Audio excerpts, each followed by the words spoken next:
The so-called Twitter files, which were written by a group of independent journalists given access to internal company documents, offer a behind-the-scenes glimpse at how the federal government shaped the flow of information on one of the world's largest social media platforms. Whether or not the Twitter files contain information that was surprising to those already aware of the thousands of takedown requests the company receives every month from law enforcement agencies and the courts, or of the immense challenges of content moderation, is beside the point. The Twitter files have brought important new information to light. They show that the company stifled debate over important policy issues by shadow banning certain accounts for no good reason and then misleading the public about it. They show that Twitter was routinely strong-armed by the White House and the FBI into complying with frivolous takedown requests, and they provide evidence that the intelligence community likely influenced the decision to suppress the Hunter Biden laptop story in the lead-up to the 2020 election. I mean, to be totally frank, almost every conspiracy theory that people had about Twitter turned out to be true.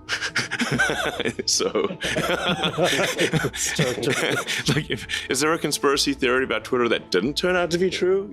Conspiracy theorists are often sloppy with the facts and exaggerate what really happened. But the information brought to light by the Twitter files should be alarming to anyone who cares about free speech and a free society. The government meddling in similar ways on YouTube, Facebook, Instagram, and Google search? How can we prevent the internet from turning into a centralized apparatus through which state actors can shape and censor public debate? Here are three major takeaways from the Twitter files. 1. Twitter distorted the conversation and misled the public. Twitter had a system of whitelists and blacklists that allowed its algorithms and human moderators to turn engagement dials up and down based on what a user said. It used this power to limit the ability of certain groups and individuals to reach an audience, including conservative commentator Dan Bongino, Stanford economist and medical school professor Jay Bhattacharya, mRNA vaccine critic Alex Berenson, and the libs of TikTok. When asked if Twitter shadow bans, then co-founder and CEO Jack Dorsey misled Congress. Social media is being rigged to censor conservatives. Is that true of Twitter? No.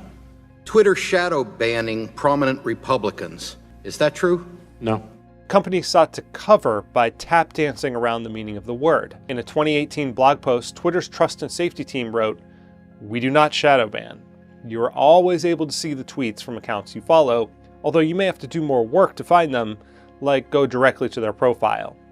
Needless to say, making tweets so hard to find that digging through someone's profile is the only way to unearth them is what's commonly known as shadow banning, or as Twitter employees termed it with an Orwellian flair, visibility filtering. The Twitter files show that company staff became increasingly comfortable using these tools to manage the flow of information and political discourse around the 2020 election, regularly deploying filters to limit the visibility of Trump's tweets and many others pertaining to election results in the weeks preceding the January 6th riot and the decision to evict the president from the platform. Yes, Twitter is a private company, and it has every right to label the tweets of Harvard epidemiologist Martin Kulldorff as misleading when he tweets statements such as, "Thinking that everyone must be vaccinated is as scientifically flawed as thinking that nobody should." But Twitter is still worthy of our condemnation. Dr. Bhattacharya was shadow banned despite being a respected epidemiologist from a prestigious university, and many of his warnings during the pandemic turned out to be correct. And you can acknowledge serious problems with the work of former New York Times reporter Alex Berenson, who, for instance, badly misinterpreted data to infer a spike in vaccine-caused mortality, while still believing it's preferable to have a public airing of controversial and deeply flawed arguments. A better way to deal with speech you disagree with is to respond to it, as Derek Thompson attempted to do in The Atlantic when he called Berenson the pandemic's wrongest man.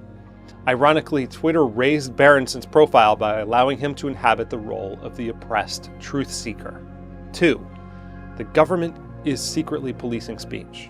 The most troubling thing about the Berenson deplatforming isn't Twitter's decision per se, but whether it made that decision freely. Was it done at the behest of the federal government? The Twitter files provide circumstantial evidence that the White House played a role. When the Biden administration took over, one of their first meeting requests with Twitter executives was on COVID, writes journalist David Zweig in the Twitter files. The focus was on anti-vaxxer accounts. especially Alex Berenson. The only pandemic we have is among the unvaccinated, and they're killing people. Berenson was suspended hours after Biden made those comments. Zweig also revealed that a series of meetings took place last December in which an angry Biden team excoriated Twitter executives because they were not satisfied with its enforcement approach and wanted Twitter to do more and to deplatform several accounts. In Twitter File 6, Matt Taibbi described Twitter as an FBI subsidiary. Agents from a dedicated task force would regularly send lists of accounts, some with fewer than 1,000 followers, for Twitter to look at for terms of service violations, such as this left-leaning account jokingly telling Republicans to vote a day late. Former Twitter trust and safety head Yoel Roth was in weekly meetings with the FBI, Department of Homeland Security, and the Office of the Director of National Intelligence. In return for the company's work handling FBI requests, Twitter received $3.4 million between October 2019 and early 2021. Yes, complying with something in the range of 8,000 requests would have required significant resources from Twitter, and there's no reason the government shouldn't have to pick up the tab. But should this arrangement really exist at all in a free society, given the mission creep the Twitter files exposed? Internal communications in the lead-up to Twitter's decision to stop a blockbuster New York Post story about the contents of Hunter Biden's laptop from being shared was also alarming. Jim Baker, the former FBI lawyer then working at Twitter, leaned on Yoel Roth to treat the laptop as the likely result of a Russian hack and leak operation, despite little evidence for that claim. The FBI had told Roth to expect just such a foreign operation to drop in October, and that Hunter Biden would be a likely target. A month before the laptop story broke, Roth even participated in a tabletop simulation at the Aspen Institute about how to handle a Hunter Biden data dump. Publicly, 51 former intelligence officials, including James Clapper, Michael Hayden, and John Brennan, published a letter claiming that the laptop has all the classic earmarks of a Russian information operation. The New York Post story turned out to be completely true. With all that pressure coming from supposedly reputable and knowledgeable sources, was Twitter really acting independently when it suppressed the story? Giving the government unfettered access to exert pressure behind the scenes turned a forum for free discussion, with all the unavoidable messiness and misinformation that free speech entails, into something much worse, a state-approved narrative generator. 3. Twitter permitted covert state propaganda on its platform. The US ran sock puppet accounts on Twitter and then may have tried to shut them down secretly when it looked like it was caught in the act. After Trump won the 2016 election and Clinton blamed Russia for her loss, Congress began to focus intently on the role of foreign misinformation on the internet. Twitter began transparently labeling accounts associated with any government, whether it be a politician or a state-run media outlet. It also pledged to Congress to rapidly identify and shut down all state-backed covert information operations and deceptive propaganda. But apparently that didn't always extend to propaganda disseminated by our own government.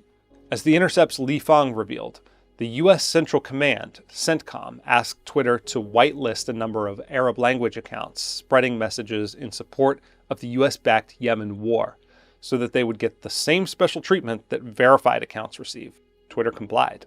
One whitelisted account described accurate U.S. drone strikes that only hit terrorists. At first, the accounts had an attached disclosure noting that they were linked to the US government, but that disclosure was eventually dropped from many accounts, and at least one whitelisted government sock puppet account used an AI-generated image as a profile picture. An internal email thread shows that the Department of Defense wanted to meet with Twitter's legal team in a secure facility. One member of Twitter's team speculated that the agency wanted to classify its work with Twitter to avoid embarrassment.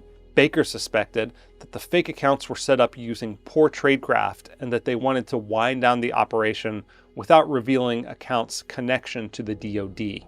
So what should Americans demand of Congress in light of the Twitter file revelations? Lawmakers should rein in the FBI and other executive agencies with stricter reporting requirements and defund any federal task force whose mission includes fighting the slippery concept of misinformation. And yet, that will probably never happen. The new omnibus bill just increased the FBI's funding. Unfortunately, if a tool of centralized speech control can be abused by a government, it's a virtual certainty that it will be abused eventually.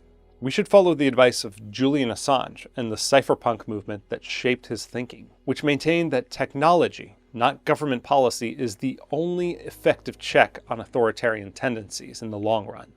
You cannot trust a government to implement the policies that it says that it's implementing. And so we must provide the underlying tools, cryptographic tools that we control, as a sort of use of force. The good news is that many people are gradually waking up to the dangers of allowing a company to maintain centralized control over the public conversation. After Trump's deplatforming, many conservatives migrated to the encrypted network Telegram. Since Elon Musk's takeover of Twitter, many progressives have joined the decentralized platform Mastodon. Former Twitter CEO Jack Dorsey has invested in the blockchain-based social media site Nostr and published an article calling for a native internet protocol for social media, arguing that social media must be resilient to corporate and government control, and moderation is best implemented by algorithmic choice. And if Elon Musk wants to keep Twitter relevant and competitive in this continually fracturing landscape and live up to his promise of bringing more free speech to the platform, he'll have to take these developments seriously and think about ways that Twitter 2.0 can avoid the fate of its predecessor by once again falling victim to state interference. He should aim to design a platform that makes this kind of meddling impossible, so that we don't have to trust any tech executive, including Elon Musk, not to censor speech on behalf of the government.